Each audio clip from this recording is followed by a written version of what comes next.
Ayun, binabati ko po syempre lahat po ng ating mga kapuso, lahat ng mga sumusuporta sa Lolong ng maligayang bagong taon sa ating lahat.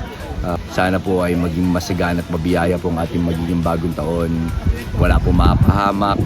Magtaglay tayo ng pinakamainam na kalusugan. Sana po maging mapayapa ang ating magiging bagong taon.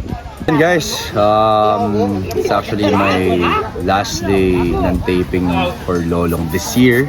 Just want to congratulate each and everyone na bubuo ng team na ito dahil hindi naging madali ang ating mga pinagdaanan. Talagang non-stop tayong nagtatrabaho para mapaganda po yung bawat eksenang ginagawa natin. So gusto ko lang sabihin sa lahat ng bubuo ng Lolong na great job everyone. Hindi na po kayo makapaghintay na mapanood niyo po ang aming pinaghihirapan.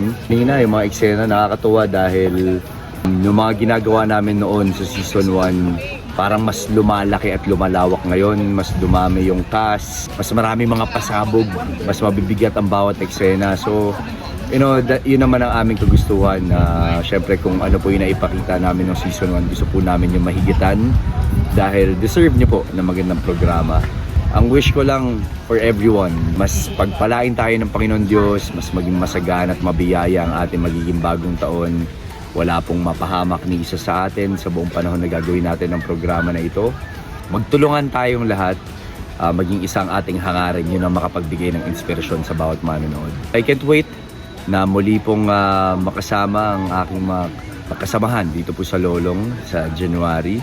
Pero sa ngayon, ano muna tayo, reset, relax, enjoy the holidays. Pagbalik natin, mag-recharge na tayo at ready to work na.